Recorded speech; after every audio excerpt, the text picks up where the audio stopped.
So I want you to imagine waking up tomorrow, you pour your coffee, you check your phone. Just a normal morning. Right, exactly. A totally normal morning.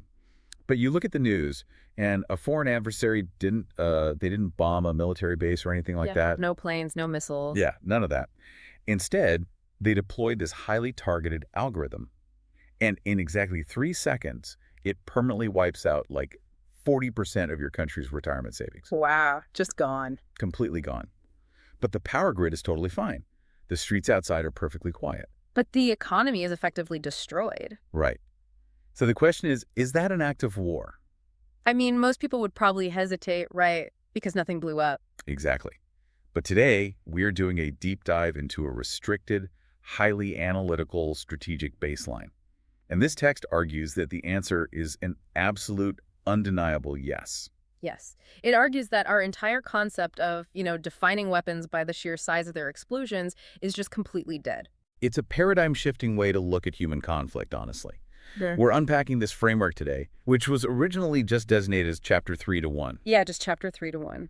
And it essentially treats the entire span of human history as this massive, chaotic laboratory. Laboratory of destruction and adaptation, really. Exactly. And what this framework reveals is this deeply unsettling paradox about how we invent things. I mean, we like to believe that we control our technology, right? Oh, for sure. We think we're the masters of the tools we make. Right.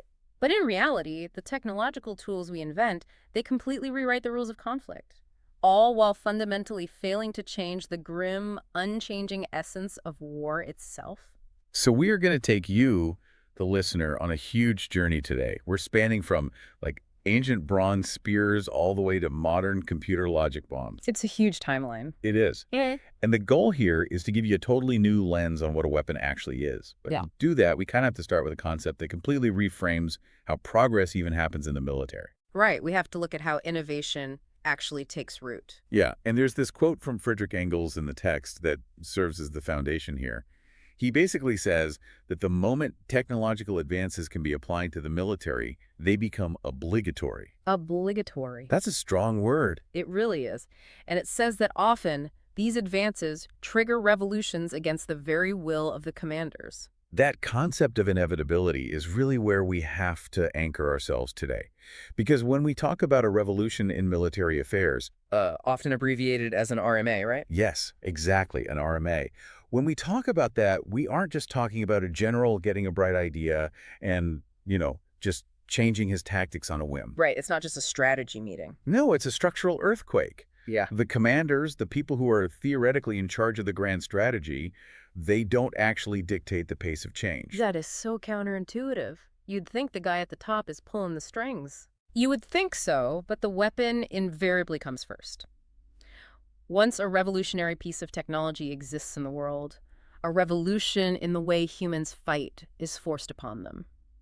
So the weapon dictates the tactics. Always. The weapon Yeah. dictates the tactics. So just to make sure I'm getting this, it's not a general sitting in a tent saying, I want to fight differently. Someone go invent me a tool to do it. Nope. That's not how it works at all. It's more like an engineer invents a new tool, and the general is forced to completely scrap everything he knows about fighting. Exactly, because this new tool has literally changed the physics of the battlefield. Wow. And the chronological evolution of this is incredibly stark when you look back.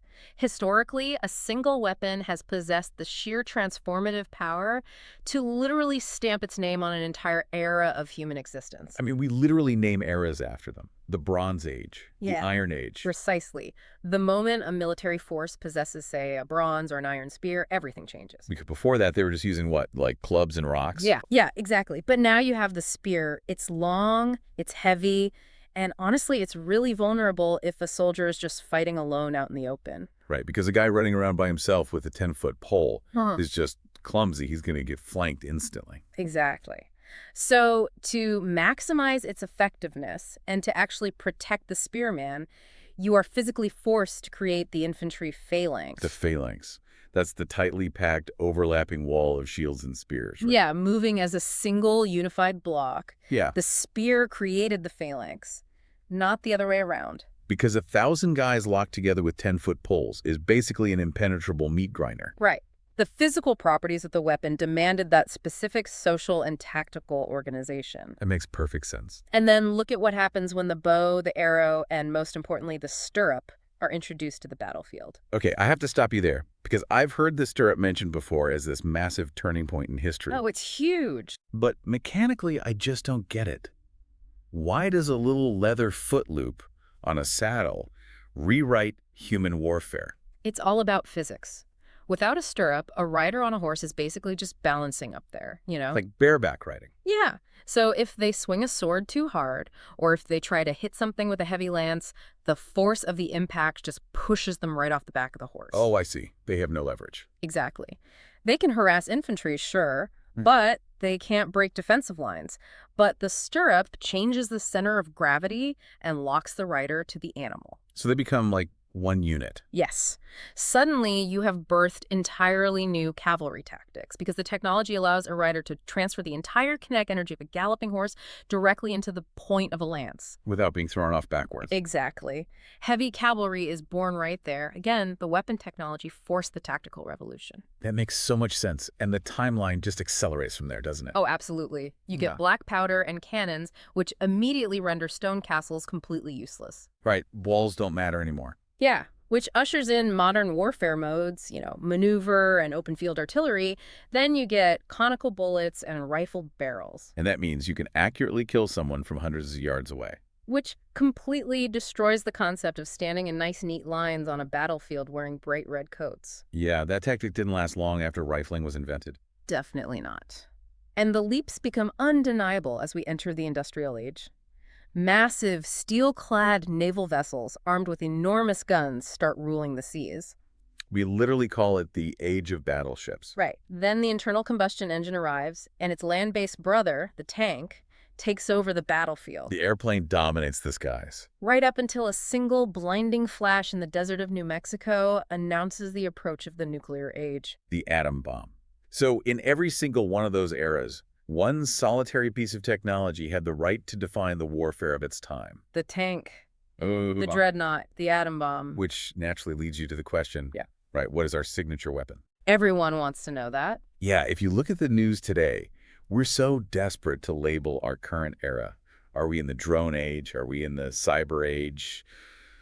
The hypersonic missile age? And that desire to label is exactly where we fall into a massive analytical trap. A trap. How so? Because the rules have fundamentally changed. The framework argues that the revolution coming next will absolutely not be driven by one or two individual weapons. Wait, really? Not even like AI or something? No, not as a standalone weapon. Think about the past. You invent the Maxim machine gun, and that single item alters the form of war. It single-handedly creates trench warfare. Right.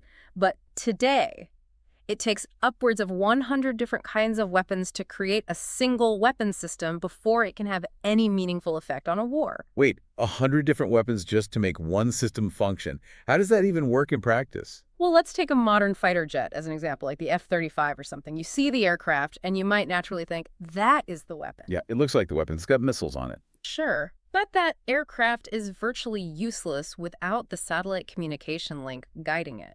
Okay, that makes sense. It needs the airborne early warning radar plane circling hundreds of miles away just to paint the targets for it. Right. It requires precision-guided munitions, which themselves rely on a completely separate GPS satellite constellation.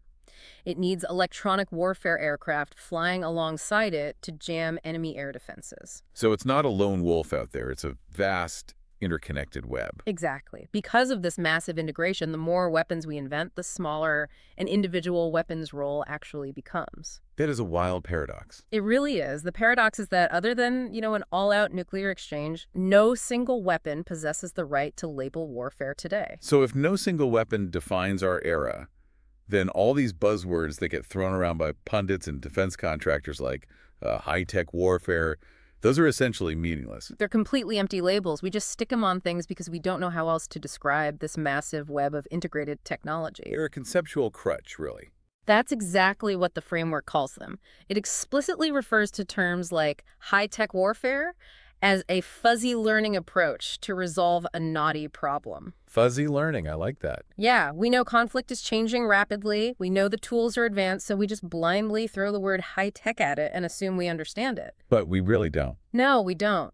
And the origins of that lexicon are fundamentally flawed. Surprisingly, the term high technology didn't even originate in military strategy or aerospace or computer science. Wait, really? Where did it come from? It first appeared in the United States architectural industry. You're kidding. Architecture. Yep. That is bizarre. So we took a buzzword meant to describe what modern office buildings with lots of glass, and we applied it to global military strategy. Yes, and because of that origin, it's an incredibly vague term. I mean, what actually constitutes high technology? Is it microchips? Is it stealth materials? Right. What is the standard to determine if something is high or low? Naming an endlessly evolving landscape of warfare based on an arbitrary architectural buzzword is completely irrational. And it creates a huge logical problem for us. I mean, think about your own smartphone. What was cutting-edge high-tech 3 years ago is now sitting in a drawer gathering dust. And you probably consider it completely obsolete. Oh, absolutely. It's a brick. And the framework asks this really brilliant question. When one generation's high-tech inevitably becomes low-tech with the mere passage of time, are we really just going to keep stubbornly dubbing the newest toys as high-tech? It just creates total conceptual confusion. Yeah, it does. Logically speaking, high and low are purely relative concepts.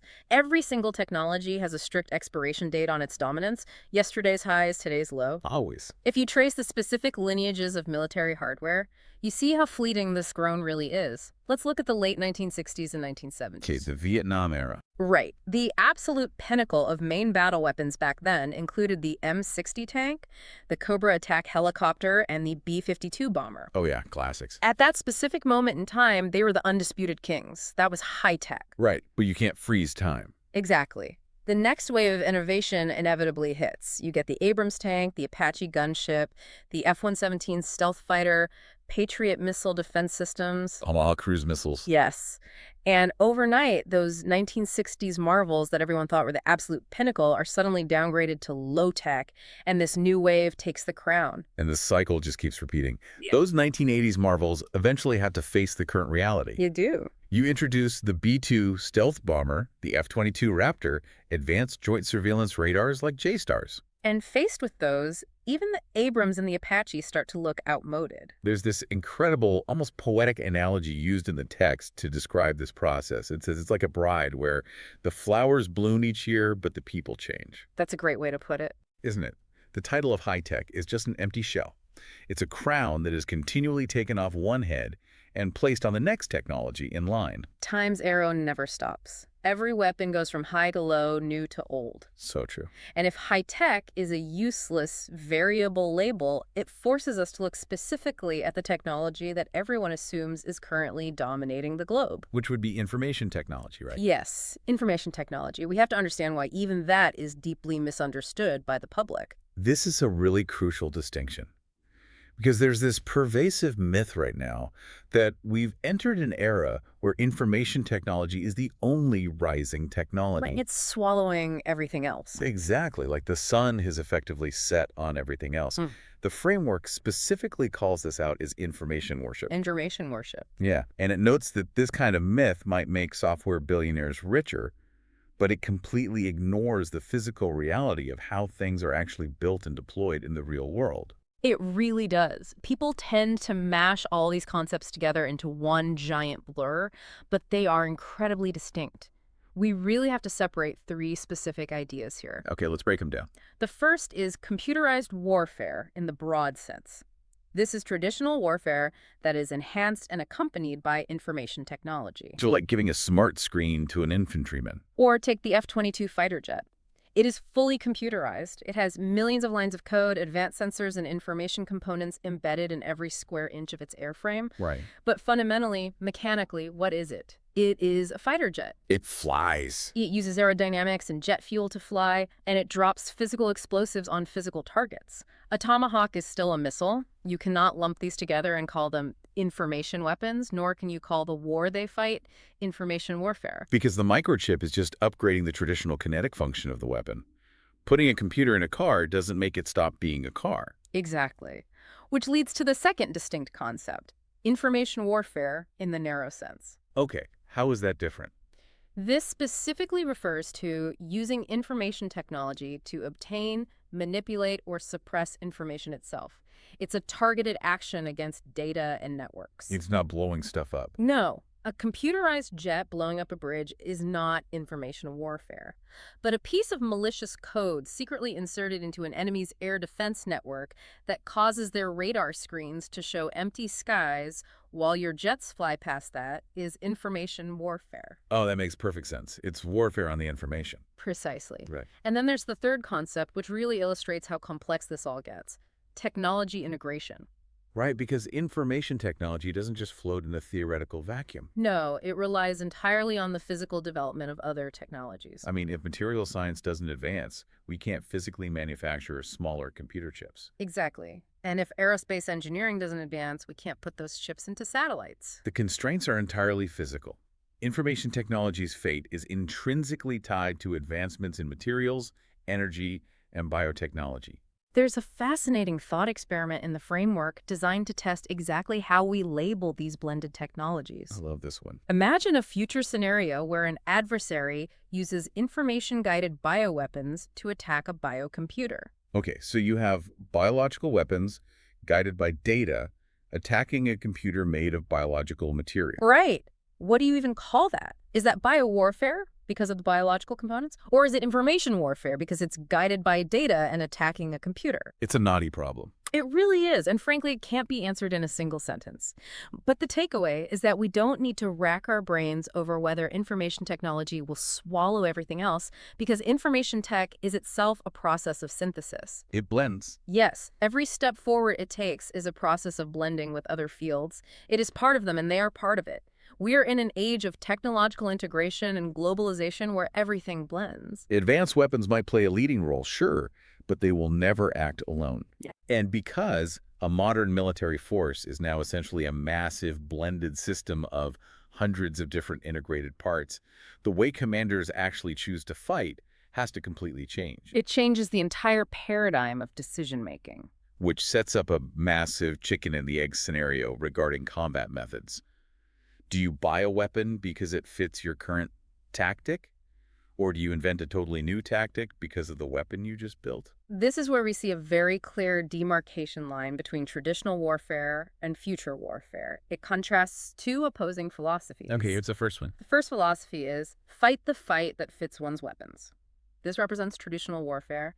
It's a passive, almost involuntary adaptation. So you look at what you have in the garage. Exactly. You look at what physical tools you happen to have in the armory, and you figure out the optimum tactics to make those specific tools perform at their peak. Like we talked about with the ancient Greeks. You have heavy spears, so you figure out that standing shoulder to shoulder in a phalanx is the best way to use them. You fight the fight that fits the spear. Exactly. But the second philosophy is the exact inverse. Build the weapons to fit the fight. And that's future warfare. Yes. It is an active, conscious design choice. A military decides on the theoretical combat mode first, say, long-range precision strikes in a digitized environment. They write the doctrine first. Right. And then they go to the engineers and demand they develop the specific weapons to make that theoretical mode a reality. Now, you'd intuitively think that the wealthiest nations, global superpowers, exclusively use that second philosophy. You would assume that, yes. That they just dream up futuristic tactics and then write a blank check to build brand new, uniform, high-tech arsenals to execute them. But reality is much messier. It is. One of the most surprising truths revealed here is that even the United States, the richest superpower in history, suffers from the helplessness of having to fight the fight that fits the weapons. It's a matter of sheer, inescapable economics. No nation, no matter how wealthy, can afford to fight an expensive modern war using exclusively uniform, brand new technology. It's just too expensive. Way too expensive. A military inventory is simply too vast, and the R&D and manufacturing costs of next-generation platforms are too astronomical to replace everything at once. You will always have older generation equipment in the field. Always. So they are forced to improvise. They have to blend the generation. And the real magic, the strategic genius, happens in how they pair the old with the new. The framework calls this combination a multiplier of effectiveness. I love that concept. It's the ability to turn something functionally obsolete into something miraculous just by networking it. The examples of this are brilliant testaments to integration. Like the B-52. Yes, take the B-52 bomber. This is a massive, lumbering airframe that was originally designed in the 1950s. It's basically a flying museum piece. By modern standards, it is completely obsolete for penetrating enemy airspace. It has a massive radar cross-section. It would be shot down immediately by modern air defenses. People have been calling for its retirement for decades. But they didn't retire it. No, they didn't. Because instead of flying it into danger, they coupled that massive old airframe with modern long-range cruise missiles and precision-guided weapons. Oh, wow. Suddenly, the B-52 doesn't need to get close to the enemy. It becomes an incredibly resplendent, highly effective standoff platform. It acts as a flying missile truck, launching cutting-edge munitions from hundreds of miles away.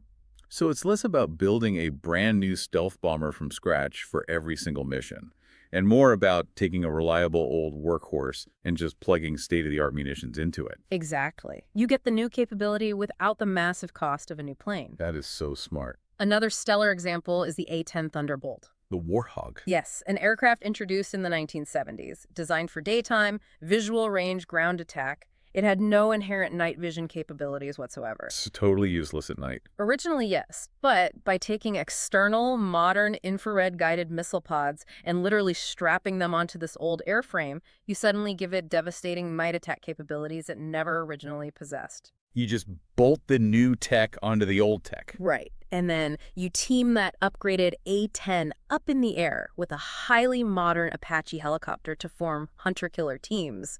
They complement each other perfectly across the generational divide. So having a massive open market of different weapon generations coexisting actually gives a military tremendous creative leeway. Does. Fighting the fight that fits one's weapons isn't just a passive compromise like, oh, well, this is all we got. It requires resourceful mastery. You have to break the mental habit of treating generations of weapons as isolated objects and instead view them as network nodes that can be blended together. But we still have to address the consequences of that second active philosophy, building the weapons to fit the fight. Because while blending old and new works, major militaries are continually trying to invent the future from scratch. Lasers can't help themselves. No, they can't. The initiative to first determine the mode of combat and then develop the weapons triggers a push-pull relationship. Tactics and weapons constantly encourage each other forward. We see this in American doctrines like the air-land battle or the push for a completely digitized battlefield. Right. But that active invention completely changes the design mandate. It's no longer about whether a single plane or tank is individually superior to the enemy's. It's entirely about compatibility. You can't just build a cool gadget anymore. It has to fit the network. Exactly. And there is a glaring historical example of what happens when engineers ignore the network. The F-111 aircraft. Oh, this is a great story. The F-111 is the ultimate cautionary tale of isolated technological superiority. When it was developed, it had variable sweep wings, advanced terrain-following radar. It was in a class by itself. It was incredibly advanced for its time. It was, but its advancement was its fatal flaw. It was too advanced compared to the rest of the military apparatus. Because it couldn't talk to anything else. Exactly. There was no way to pair it up or link its data with other existing weapons systems or ground control networks. It was a technological island. And because it couldn't network in an era that demanded integration? Its individual superiority was useless. They had to shelve it. The era of relying on one isolated killer weapon to single-handedly win a war is completely dead. But there is an even bigger danger to this active approach of designing weapons for future tactics. When you build weapons based on a theoretical doctrine developed in a war college, you create a massive vulnerability. It creates what the framework calls a generation gap in military forces. Designing highly specific, incredibly expensive weapon systems for tactics that has only been simulated in a laboratory setting involves an immense amount of strategic presumption. You are assuming you know exactly how the enemy will fight back. Which is a huge leap of faith. It is. The analogy used here is perfect. It is like an ambitious chef preparing a massive, incredibly elaborate banquet without knowing who is actually coming to dinner. Right. If you prepare a feast of caviar, but your guests are allergic to seafood, the feast is a total failure regardless of how well it was cooked. I want to really dig into how the framework illustrates this because the imagery is unforgettable. Yeah, the lobster thing. Yes. It says that on the battlefields of the future, highly digitized, technologically superior forces might be like that great chef who is an absolute master at cooking lobsters sprinkled with butter. They are prepared for a highly refined, sophisticated peer-to-peer conflict. Exactly. But when that chef is suddenly deployed to a jungle or a ruined city and faced with guerrillas who resolutely gnaw on corn cobs, the chef can only sigh in despair. The high-tech tools are entirely misapplied. Yeah. Lobsters versus corn cobs. That culinary metaphor highlights a deadly serious physical flaw in modern strategy. It's like outfitting an entire football team with incredibly advanced virtual reality headsets and biometric sensors to analyze plays in real time, Right. but then forcing them to play against your rugby team in a mud pit. Oh, wow.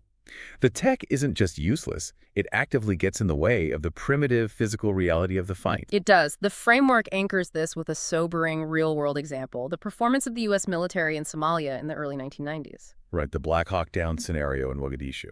Exactly. You had the most modern, high-tech, well-funded military force on the planet. They had satellite reconnaissance, advanced helicopters, precision weapons, They had everything. and they were completely at a loss when encountering AID's forces in a dense urban environment. Because how does satellite targeting help you when the enemy is moving through alleyways and using civilian crowds as cover? It doesn't. How does an advanced radar system stop an unguided RPG fired from a rooftop 50 feet away? It can't. The high-tech force simply could not deal with an opponent who operated in a totally unconventional, low-tech manner that nullified their technological advantages. That is such a counterintuitive revelation, isn't it? You'd naturally assume that the wider the technological gap between two armies, the easier it is for the high-tech force to absolutely crush the low-tech force. Yeah, you'd think it would be a steamroller. But the argument here is the exact opposite. The closer the generation gap is, meaning both sides fight generally the same way, the more pronounced the success of the slightly more advanced force. Oh, I see. But when the gap opens too wide, when it's lobsters versus corn cobs or stealth bombers versus urban insurgents, the high-tech troops struggle immensely. It reaches a friction point where neither party can effectively wipe out the other. Right. The advanced force is optimized and structured for a peer-to-peer, digitized, long-range conflict that the low-tech force simply refuses to participate in. And if billions of dollars in high-tech weapons can be completely thwarted by a guy in a pickup truck with an AK-47, then this desperate global race to build increasingly expensive, purely technological weapons is not just a flawed strategy. It's a potentially fatal economic trap. It is the ultimate paradox of modern military procurement. The framework explicitly labels it the high-tech trap. High-tech trap. Nations that desire to use the magic of high technology to endlessly remake traditional weapons fall into a vicious cycle.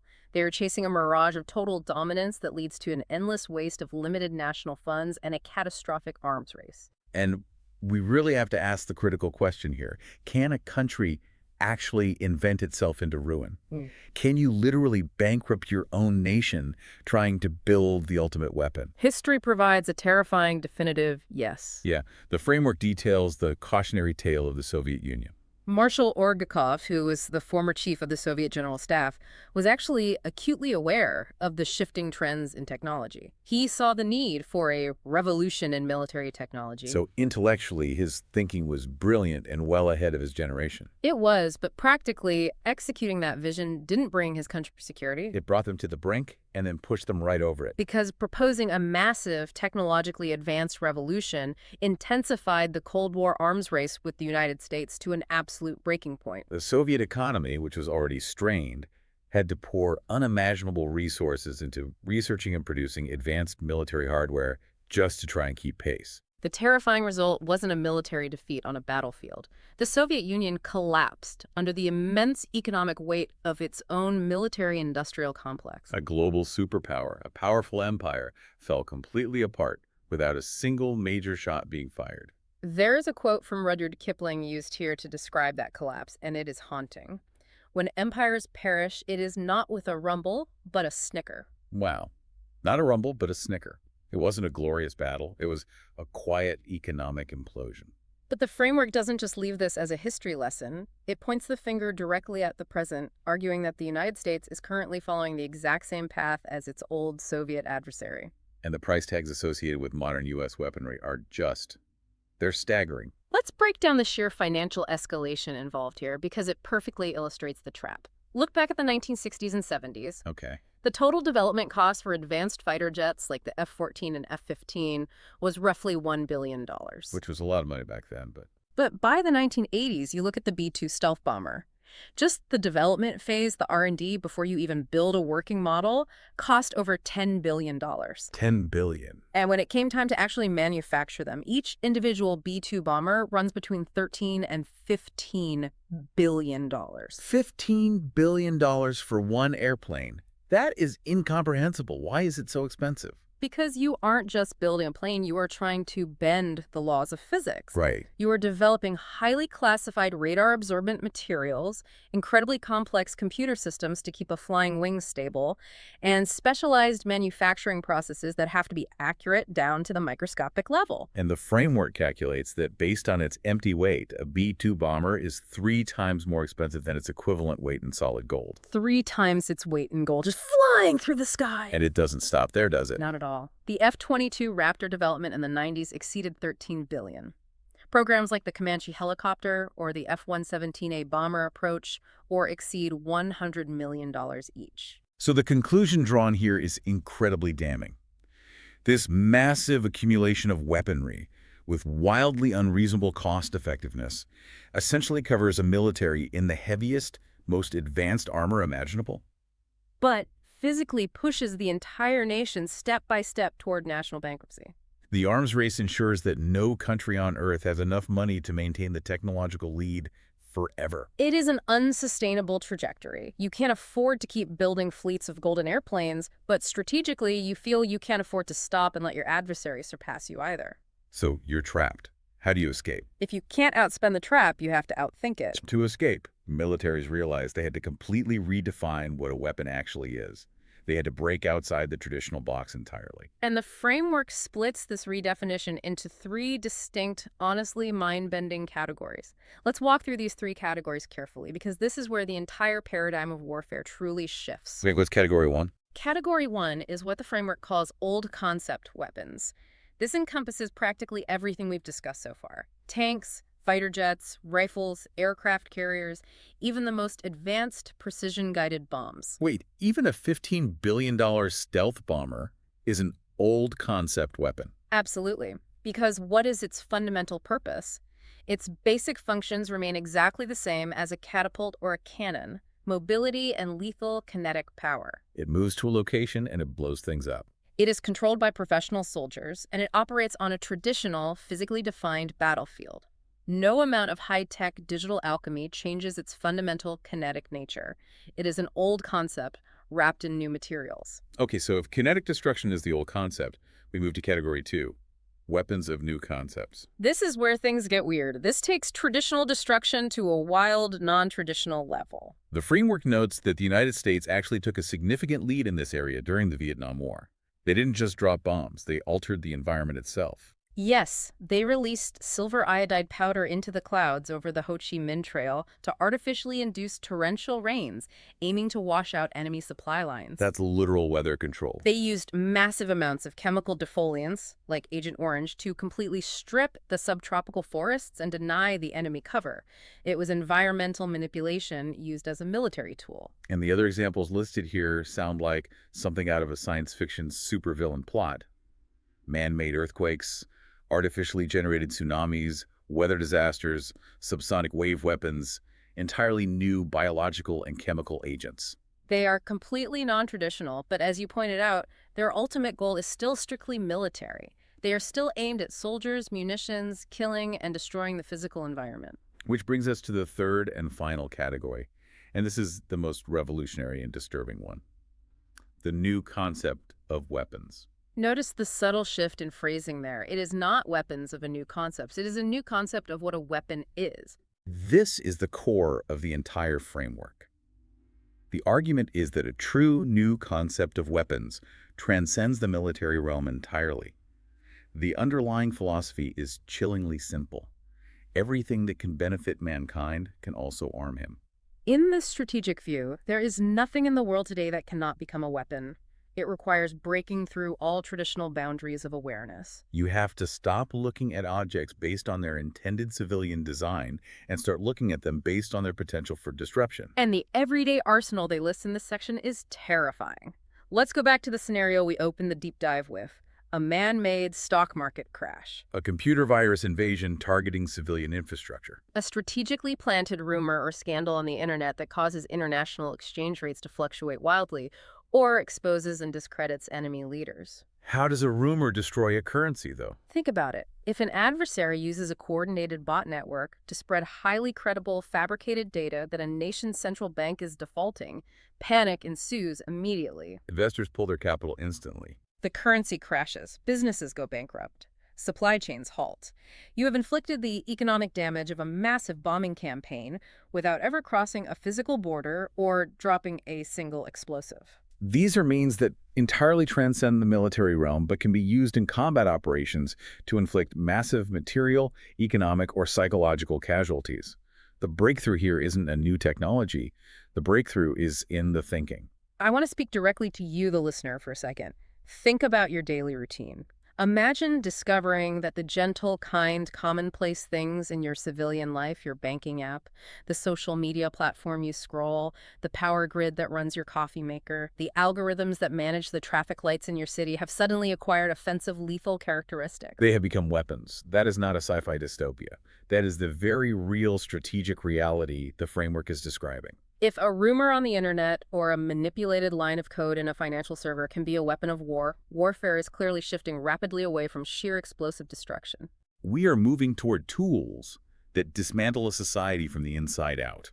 But to understand why militaries are willingly moving away from these explosively destructive tools, we have to look back at the historical timeline of lethality. We have to look at the terrifying moment when humanity achieved what we might call peak lethality. The framework breaks down this timeline of destruction into 3 distinct ages. For centuries, warfare existed in what they call a shortage age with respect to lethal power. The tools were simply too primitive to kill on a massive scale quickly.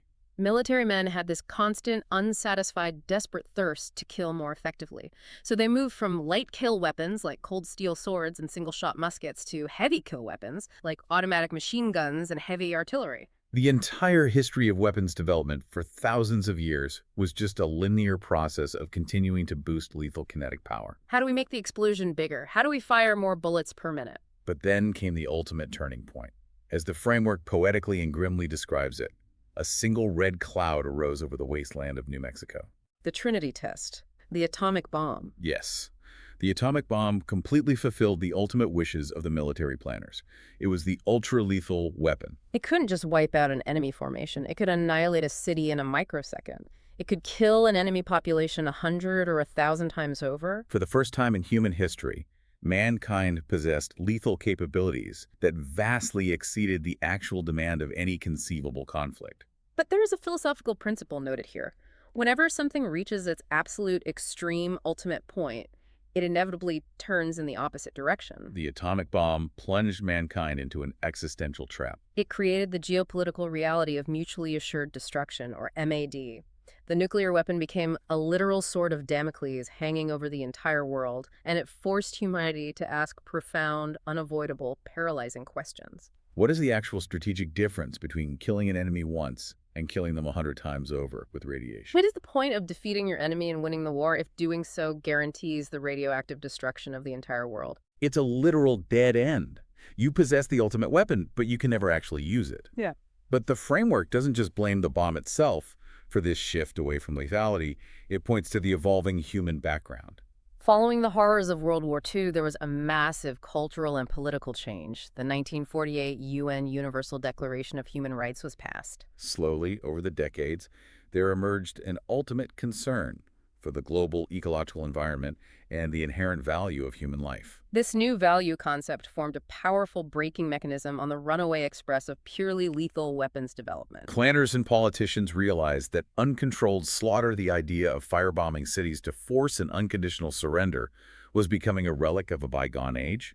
The political fallout of mass casualties became too great. The realization dawned that the most effective way to achieve victory in the modern, globally connected era is to control the enemy, not to annihilate them. And that specific realization birthed the most surprising and paradoxical trend in modern military strategy. The era of kinder weapons.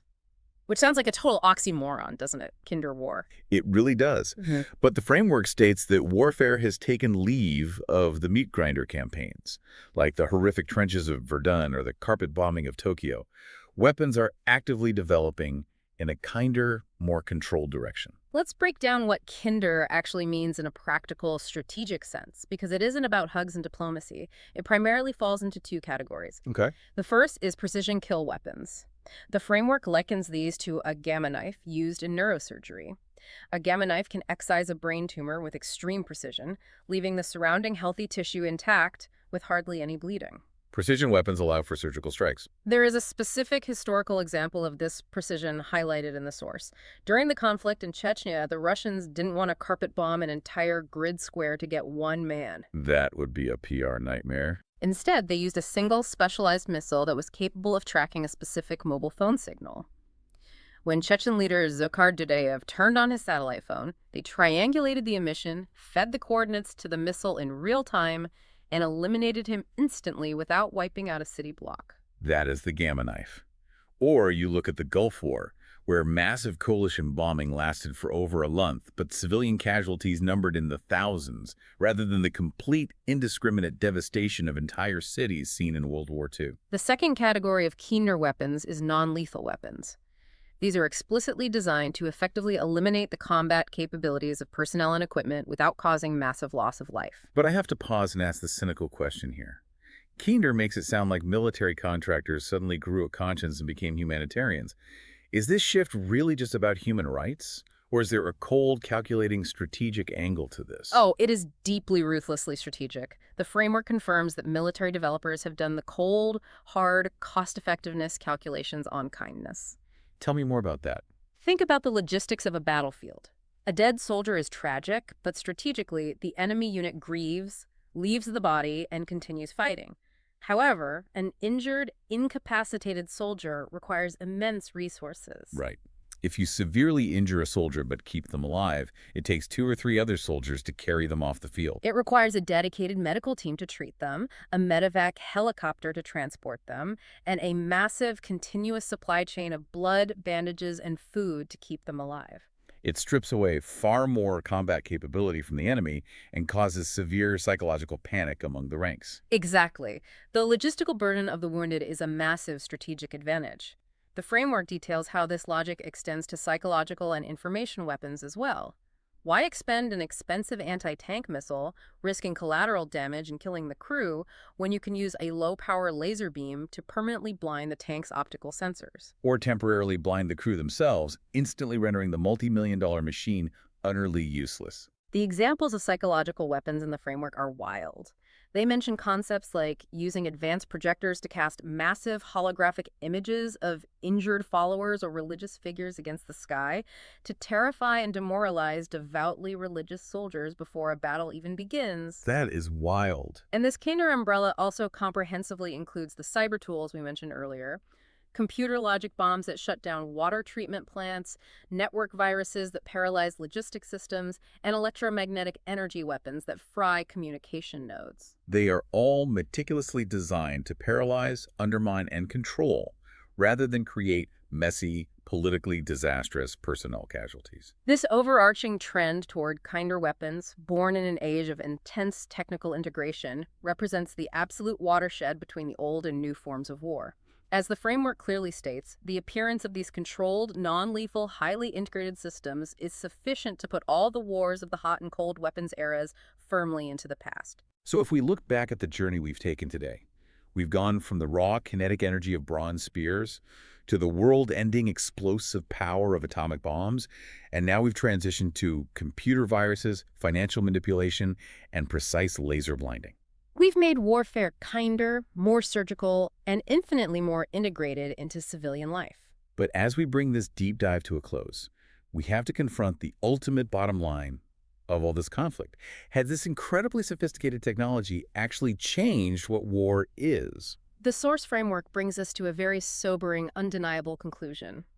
Despite this trend toward kinder, non-lethal digital weapons, we cannot indulge in romantic, sanitized fantasies. We cannot allow ourselves to believe that war is just going to become a simulated electronic game played by technicians in a sterile computer room. Right, there's a vote phrase used here. It says, a colossus with feet of clay who sits in a bunker running 10 million perfect computer simulations cannot actually deter a determined enemy who possesses actual physical strength and a willingness to bleed. Because war remains, at its core, the ground of death and life. It is the path of survival and destruction for nations. Even if, hypothetically, someday in the future, all weapons are made completely humane and physical bloodshed is entirely avoided, a kinder war is still, fundamentally, a war. And that is the absolute core lesson of this entire strategic text. Making weapons kinder and minimizing bloodshed may dramatically alter the process of war. It changes the tools, it changes how the gears turn, it changes the optics on the evening news, but it absolutely cannot change the essence of war. And the essence of war is compulsion. It is the act of forcing your will upon an adversary who does not want to comply. Therefore, no matter how advanced or gentle the technology seems, it cannot alter the cruel outcome of one side dominating and subjugating the other. Technology is simply the newest, most efficient instrument for an ancient, unchanging human behavior. Which leaves us with a final thought for you to mull over. If the new concept of weapons means that the everyday civilian tools we rely on, our global financial markets, our internet infrastructure, our power grids, our social media feeds, can be completely weaponized without firing a single physical shot. What happens when the boundary between peacetime and wartime completely vanishes for the average person? If the gentle tools of your daily life are the new arsenal of global compulsion, are we all already walking on a battlefield right now without even realizing it? We are living in a landscape where the X-ray no longer shows a broken bone, but the structural damage to the society is still actively being done. Thank you for joining us on this deep dive into the evolution of conflict, the paradox of technology, and the unchanging nature of compulsion. Until next time, maybe look a little closer at the technology in your own life and ask yourself what it's really capable of.